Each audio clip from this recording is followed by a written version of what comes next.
If you have a Moon-Saturn aspect in your natal chart, this video is for you. Today we're going to break down the stereotypes of difficulty, rejection, inhibition, and see this aspect through a more opportune perspective, more hopeful and less depressive point of view. Let's dive in.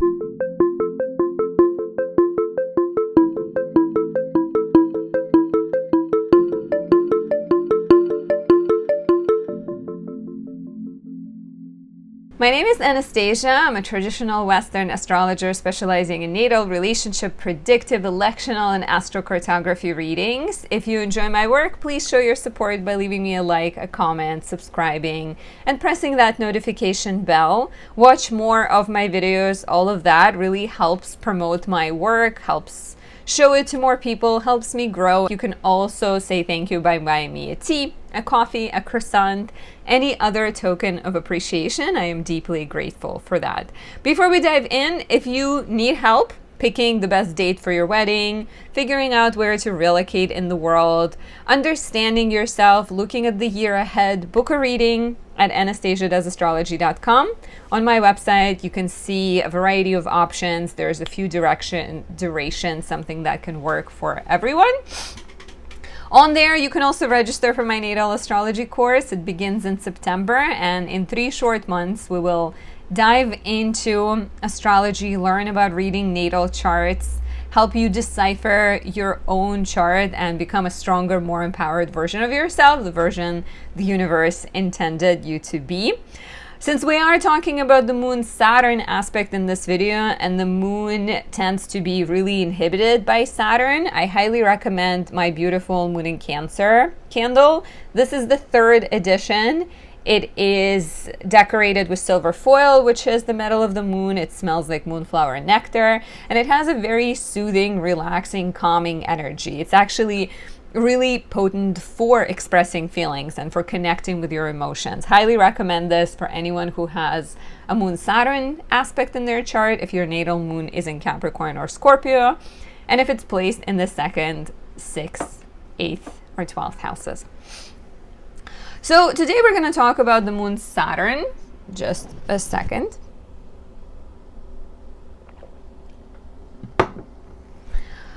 Saturn is the last visible planet. It's the planet connected to hard work, duties, responsibilities. It's the planet that traditionally rules the boundary between what we can see, what we cannot see. So it can be the planet deeply connected to melancholy, depression, longing for something and knowing that you may not reach it.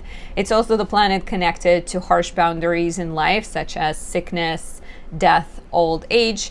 Saturn usually teaches us lessons through restriction, inhibition, and struggles. He's not the softest and kindest planet, but he's here to teach you the most important lessons, because through difficulty, you're more likely to grow.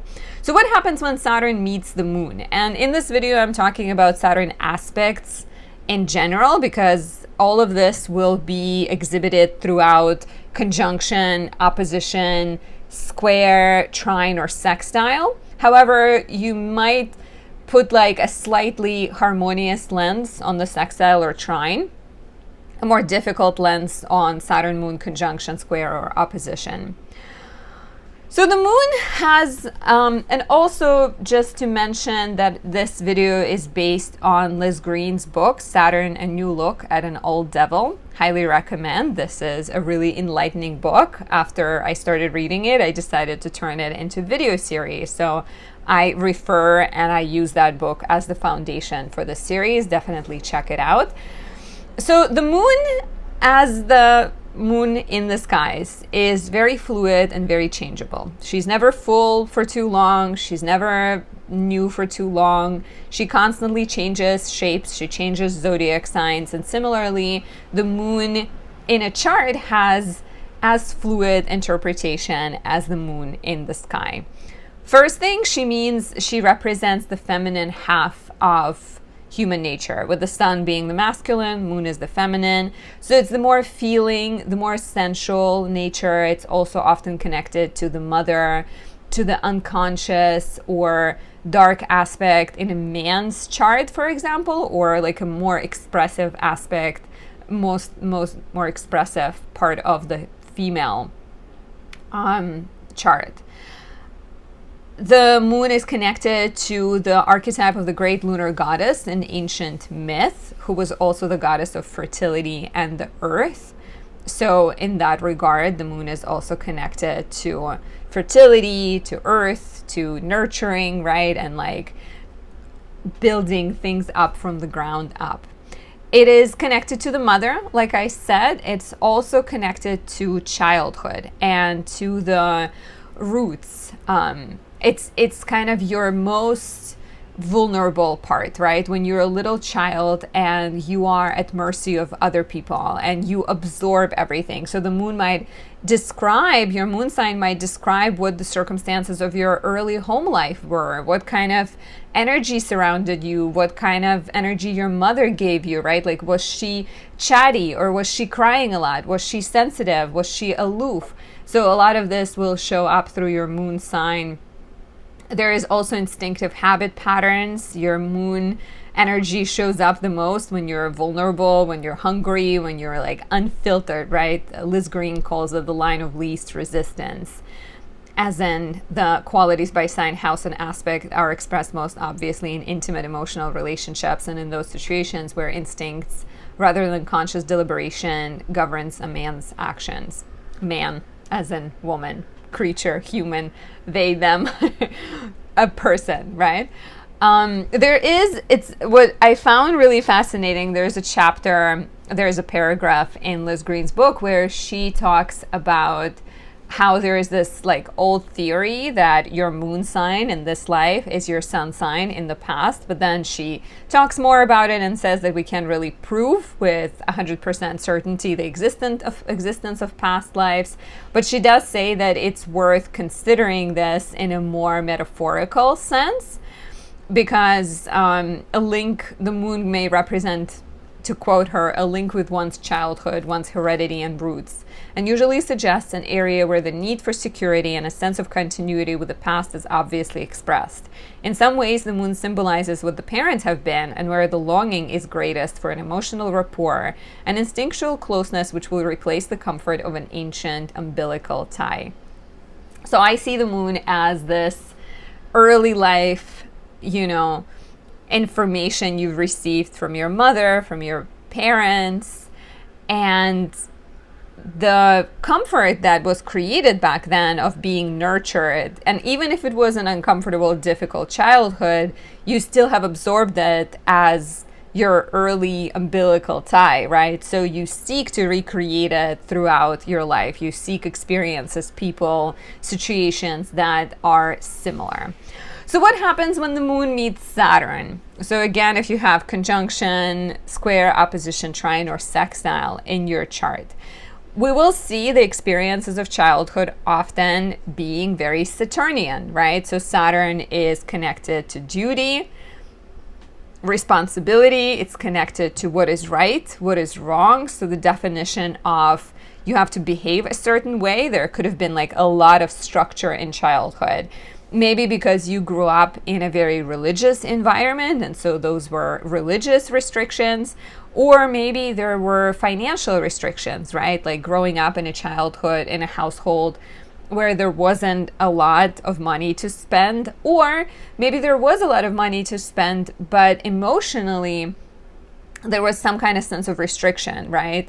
Like, let's say your moon is in Capricorn and your parents never said I love you, or they never were like giving you a lot of kisses. So you may feel uncomfortable with kisses. You may feel uncomfortable with someone like kissing you in public, in like, it's not your comfort zone. And so like, there may be this kind of emotional mask or emotional kind of like wall that you may erect and build around you.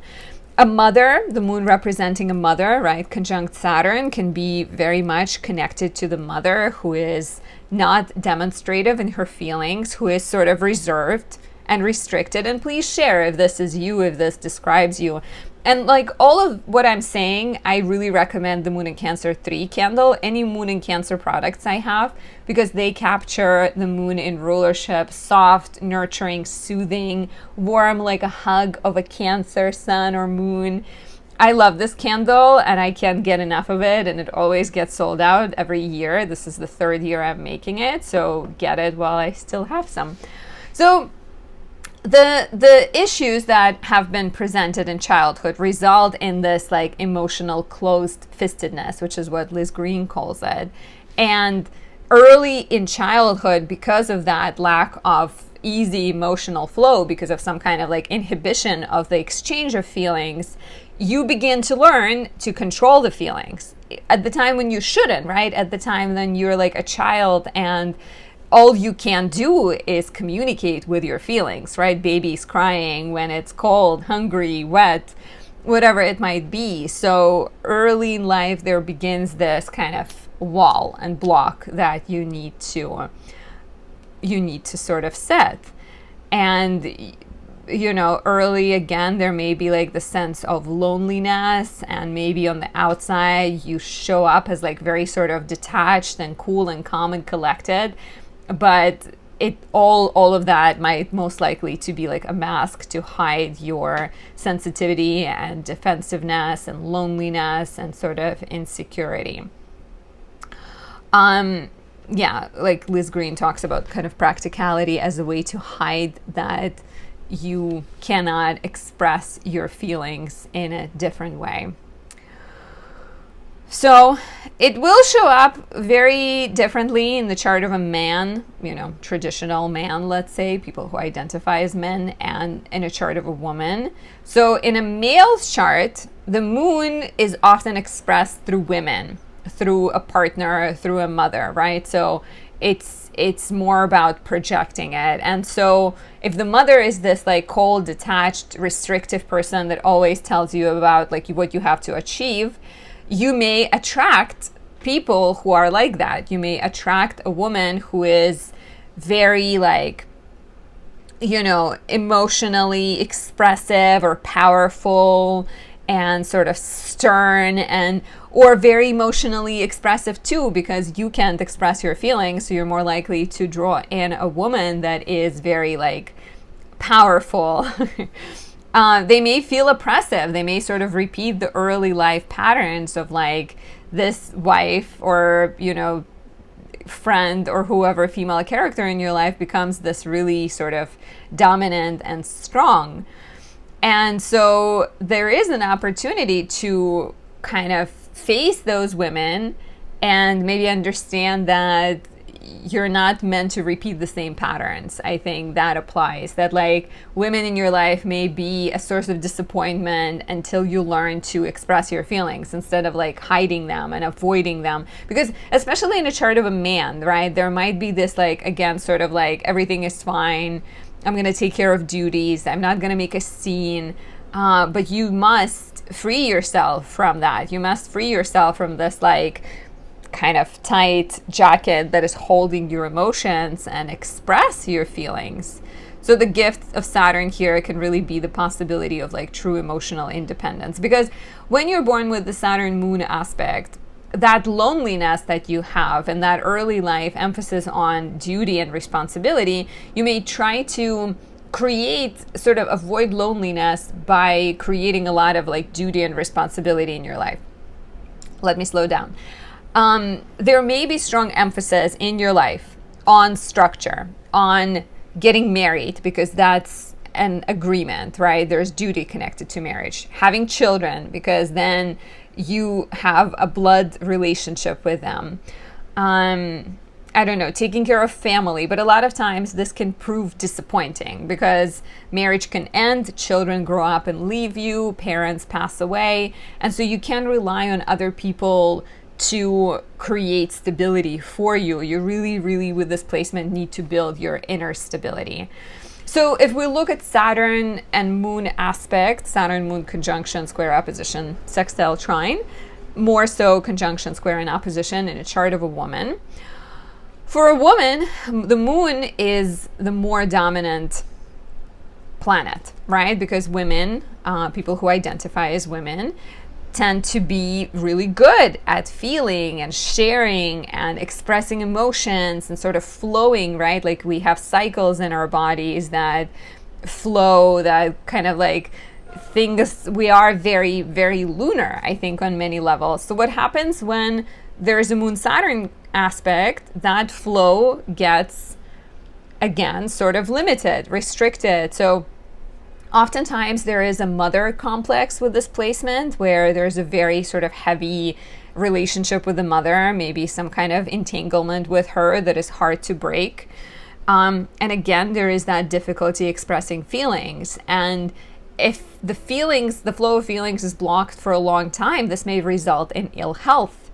This may result in chronic illness, which is maybe it's hereditary, maybe it's connected to your family of origin, whatever it might be, but chances are really high that it's more of a functional disease, or what do we call it, when it's sort of like, it's psychosomatic. I think in Russia we definitely call it psychosomatическая болезнь. Yeah, so like it might be psychosomatic, where like because the emotions are stuck, it sort of short circuits your body and like ends up taking toll through like a physical illness.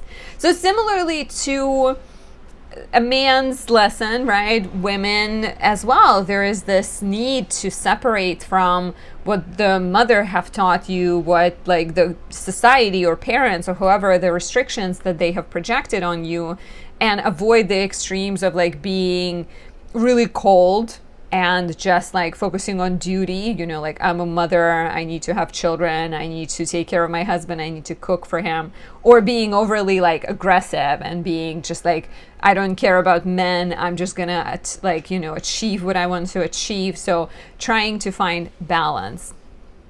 So again, kind of really important, I think, to look at the early life and to learn the lessons of early life, and perhaps separate what you've learned through your childhood from what you can create in your adulthood, because having no emotional support perhaps have taught you a lot, and it has made you really strong and independent. It doesn't mean you're not going to get any emotional support in your adulthood. But I think, because you cannot retreat to pleasant memories of childhood, and you cannot always depend on others to provide this sort of secure and stable emotional nest, it also means that you cannot avoid yourself. This aspect will force you more than any other aspect to develop the conscious decision-making aspect of your nature more fully, because you cannot sort of lean on other people, right? Like it's